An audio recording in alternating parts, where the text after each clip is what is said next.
Hacia el conocimiento de Dios, escrito por J. I. Packer. Capítulo 1. El estudio de Dios.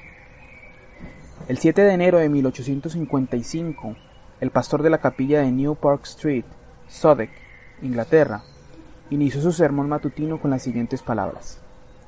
Alguien ha dicho que el estudio apropiado de la humanidad es el hombre. No voy a negar este concepto, pero pienso que es igualmente cierto que el estudio apropiado para los elegidos de Dios es Dios mismo. El estudio apropiado para el cristiano es la deidad, la ciencia más elevada, la especulación más encumbrada, la filosofía más vigorosa, que puedan ocupar jamás la atención de un hijo de Dios, es el nombre, la naturaleza, la persona, la obra, los hechos y la existencia de ese gran Dios a quien llama Padre. En la contemplación de la divinidad hay algo extraordinariamente beneficioso para la mente. Es un tema tan vasto que todos nuestros pensamientos se pierden en su inmensidad, tan profundo que nuestro orgullo se hunde en su infinitud. Cuando se trata de otros temas podemos abarcarlos y enfrentarlos. Sentimos una especie de autosatisfacción al encararlos. Y podemos seguir nuestro camino con el pensamiento de que he aquí que soy sabio. Pero cuando damos con esta ciencia por excelencia y descubrimos que nuestra plomada no puede sondear su profundidad, que nuestro ojo de águila no puede percibir su altura, nos alejamos con el pensamiento de que el hombre vano quisiera ser sabio, pero que es como el pollino salvaje, y con la solemne exclamación de que soy de ayer y nada sé. Ningún tema de contemplación tenderá a humillar a la mente en mayor medida que los pensamientos de Dios. Mas, si bien el tema humilla a la mente, al propio tiempo la expande. El que con frecuencia piensa en Dios tendrá una mente más amplia que el hombre que se afana simplemente por lo que ofrece este mundo estrecho. El estudio más excelente para ensanchar el alma es la ciencia de Cristo y este crucificado, y el conocimiento de la deidad en la gloriosa Trinidad. Nada hay que desarrolle tanto el intelecto, que magnifique tanto el alma del hombre, como la investigación devota, sincera y continua del gran tema de la deidad. Además, a la vez que humilla y ensancha, este tema tiene un efecto eminentemente consolador. La contemplación de Cristo proporciona un bálsamo para toda herida. La meditación sobre el Padre proporciona descanso de toda aflicción. Y en la influencia del Espíritu Santo hay bálsamo para todo mal. ¿Quieres librarte de tu dolor? ¿Quieres ahogar tus preocupaciones? Entonces ve y zambúllete en lo más profundo del mar de la deidad. Piérdete en su inmensidad, y saldrás de allí como a levantarte de un lecho de descanso, renovado y fortalecido. No conozco nada que sea tan consolador para el alma, que apacigüe las crecientes olas del dolor y aflicción, que proporcione paz ante los vientos de las pruebas, como la ferviente reflexión sobre el tema de la deidad. Invito a los presentes a considerar dicho tema esta mañana.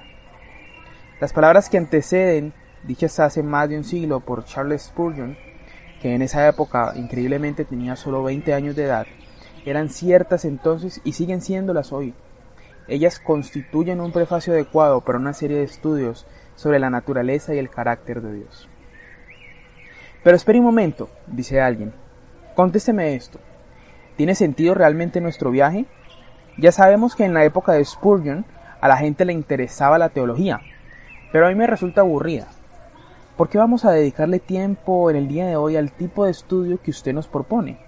¿No le parece que el laico, por de pronto, puede arreglársela sin él?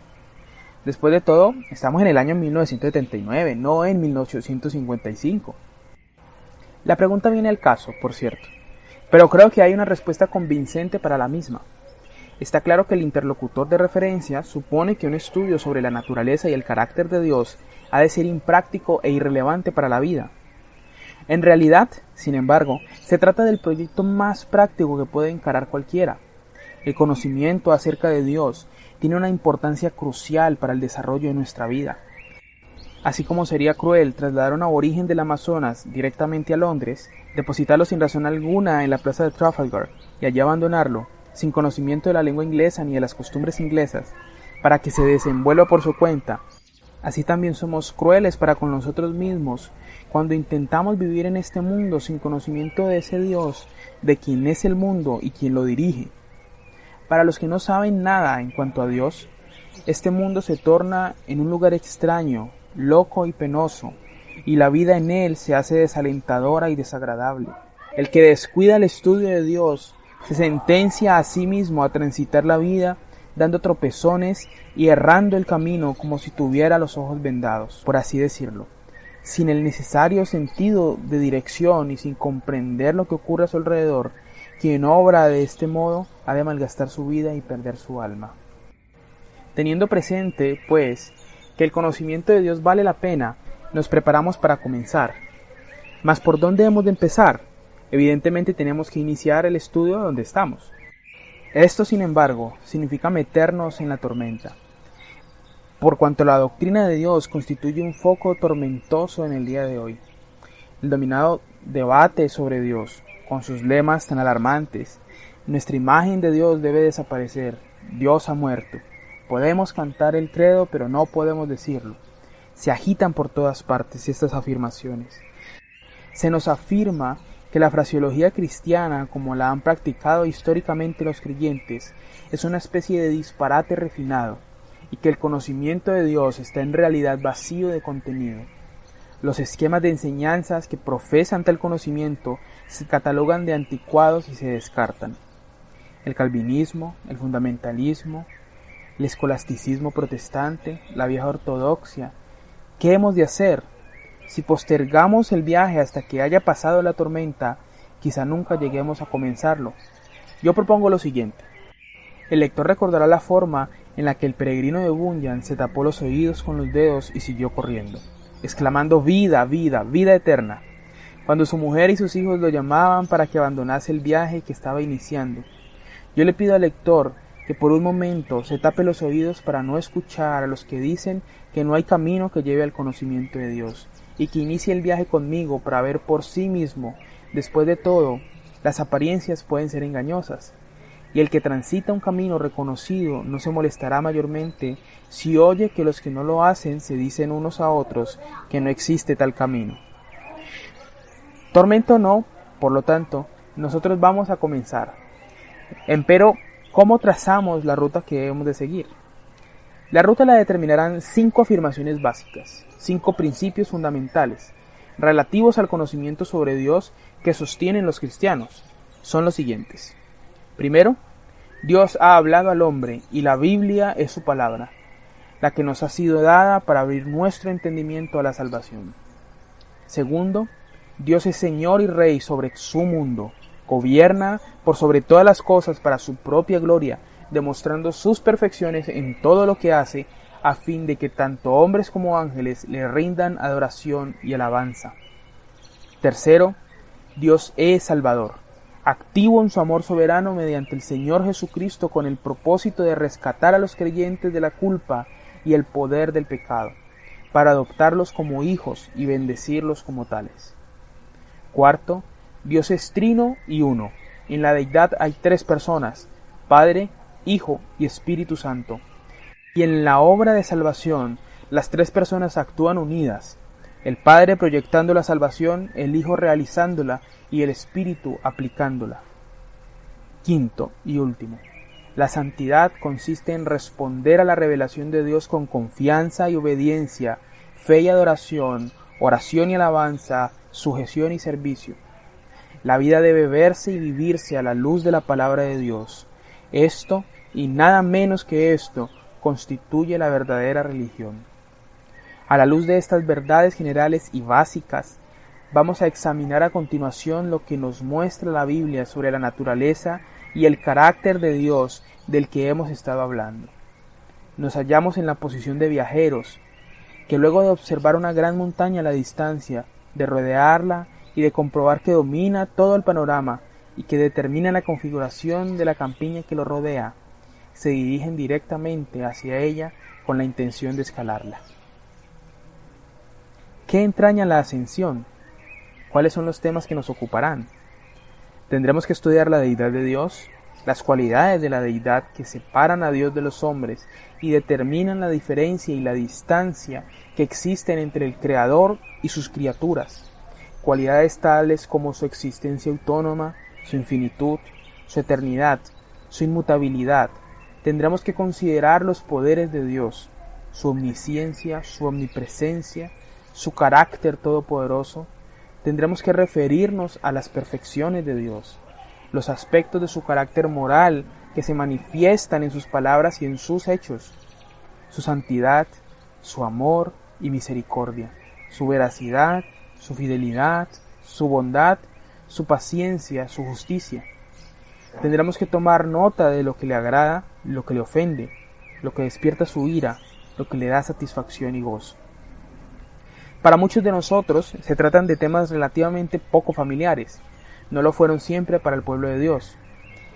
Tiempo hubo en que el tema de los atributos de Dios, como se lo llamaba, revestía tal importancia que se lo incluía en el catecismo que todos los niños de las iglesias debían aprender y que todo miembro adulto debía conocer.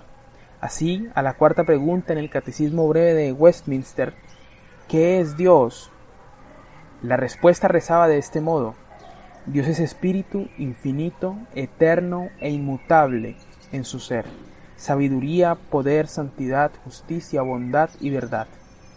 Afirmación que el gran Charles Hodge describió como probablemente la mejor definición de Dios que jamás haya escrito el hombre.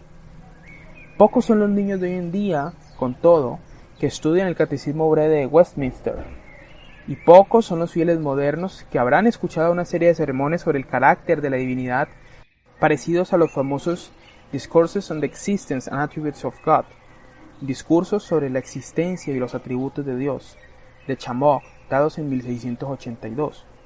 Igualmente, son pocos los que habrán leído algo sencillo y directo sobre la naturaleza de Dios, por cuanto poco es lo que se ha escrito sobre él mismo últimamente. Por lo tanto, hemos de suponer que una exploración de los temas mencionados nos proporcionará muchos elementos nuevos para la meditación y muchas ideas nuevas para considerar y digerir. Por esta misma razón, debemos detenernos antes de comenzar el ascenso a la montaña, para hacernos una pregunta sumamente importante, pregunta que, ciertamente, siempre deberíamos hacernos cada vez que comenzamos cualquier tipo de estudio del Santo Libro de Dios. La pregunta se relaciona con nuestros propios motivos e intenciones al encarar el estudio. Necesitamos preguntarnos, ¿cuál es mi meta última? ¿Mi propósito al dedicarme a pensar en estas cosas? ¿Qué es lo que pienso hacer con mi conocimiento acerca de Dios una vez que lo haya adquirido? Porque el hecho que tenemos que enfrentar es el siguiente, que si buscamos el conocimiento teológico por lo que es en sí mismo, terminará por resultarnos contraproducente. Nos hará orgullosos y engreídos. La misma grandeza del tema nos intoxicará y tenderemos a sentirnos superiores a los demás cristianos, en razón del interés que hemos demostrado en él y de nuestra comprensión del mismo. Tenderemos a despreciar a las personas cuyas ideas teológicas nos parezcan toscas e inadecuadas, y a despacharlas como elementos de muy poco valor, porque como les dijo Pablo a los ensorbecidos corintios, el conocimiento envanece. Si alguno se imagina que sabe algo, aún no sabe nada como debe saberlo. Si adquirir conocimientos teológicos es un fin en sí mismo, si estudiar la Biblia no representa un motivo más elevado que el deseo de saber todas las respuestas, entonces nos veremos encaminados directamente a un estado de engreimiento y autoengaño. Debemos cuidar nuestro corazón a fin de no abrigar una actitud semejante y orar para que ello no ocurra. Como ya hemos visto, no puede haber salud espiritual sin conocimiento doctrinal, pero también es cierto que no puede haber salud espiritual con dicho conocimiento si se lo procura con fines cerrados y se lo estima con valores equivocados. En esta forma el estudio doctrinal puede realmente tornarse peligroso para la vida espiritual, y nosotros, hoy en día, en igual medida que los corintios de la antigüedad, tenemos que estar en guardia a fin de evitar dicho peligro. Empero, dirá alguien, ¿acaso no es un hecho que el amor a la verdad revelada de Dios y un deseo de saber todo lo que se pueda es lo más lógico y natural para toda persona que haya nacido de nuevo? ¿Qué nos dice el Salmo 119? Enséñame tus estatutos, abre mis ojos y miraré las maravillas de tu ley. Oh, cuánto amo yo tu ley. Cuán dulces son a mi paladar tus palabras, más que la miel a mi boca. Dame entendimiento para conocer tus testimonios. Versículos 12, 18, 97, 103 y 125. ¿Acaso no anhela todo hijo de Dios, junto con el salmista, saber todo lo que puede acerca de su Padre Celestial? ¿Acaso no es el hecho de que recibieron el amor de la verdad de este modo prueba de que han nacido de nuevo? Véase 2 Tesalonicenses 2:10. ¿Y acaso no está bien el procurar satisfacer en la mayor medida posible este anhelo dado por Dios mismo? Claro que lo está, desde luego. Pero si miramos nuevamente lo que dice el Salmo 119, veremos lo que anhelaba el salmista era adquirir un conocimiento no teórico, sino práctico acerca de Dios. Su anhelo supremo era el de conocer a Dios mismo y deleitarse en Él, y valorar el conocimiento sobre Dios simplemente como un medio para ese fin. Quería entender las verdades divinas con el fin de que su corazón pudiera responder a ellas y que su vida se fuese conformando a ellas. Observamos lo que se destaca en los versículos iniciales. Bienaventurados los perfectos de camino, los que andan en la ley de Jehová. Bienaventurados los que guardan sus testimonios y con todo el corazón le buscan. Ojalá fuesen ordenados mis caminos para guardar tus estatutos. Versículos 1, 2 y 5. Le interesaban la verdad y la ortodoxia, la enseñanza bíblica y la teología, pero no como fines en sí mismas, sino como medios para lograr las verdaderas metas de la vida y la santidad. Su preocupación central era acerca del conocimiento y el servicio del gran Dios, cuya verdad procuraba entender. Esta debe ser también nuestra actitud. Nuestra meta al estudiar la deidad debe ser la de conocer mejor a Dios mismo. Debe interesarnos ampliar el grado de acercamiento no solo a la doctrina de los atributos de Dios, sino al Dios vivo que lo sustenta. Así como Él es el tema de nuestro estudio y el que nos ayuda en ello, también debe ser Él el fin del mismo. Debemos procurar que el estudio de Dios nos lleve más cerca de Él. Con este fin se dio la revelación, y es a este fin que debemos aplicarla. ¿Cómo hemos de lograr esto? ¿Cómo podemos transformar el conocimiento acerca de Dios en conocimiento de Dios? La regla para llegar a ello es exigente, pero simple. Consiste en que transformemos todo lo que aprendamos acerca de Dios en tema de meditación delante de Dios, seguido de oración y alabanza a Dios. Quizá tengamos alguna idea acerca de lo que es la oración, pero no en cuanto a lo que es la meditación. Es fácil que así sea, por cuanto la meditación es un arte que se ha perdido en el día de hoy, y los creyentes sufren gravemente cuando ignoran dicha práctica. La meditación es la actividad que consiste en recordar, en pensar y en reflexionar sobre todo lo que uno sabe acerca de las obras, el proceder, los propósitos y las promesas de Dios, y aplicado todo a uno mismo. Es la actividad de pensar consagrado que se realiza conscientemente en la presencia de Dios, a la vista de Dios, con la ayuda de Dios y como medio de comunión con Dios. Tiene como fin aclarar la visión mental y espiritual que tenemos de Dios y permitir que la verdad de la misma haga un impacto pleno y apropiado sobre la mente y el corazón. Se trata de un modo de hablar consigo mismo sobre Dios y uno mismo.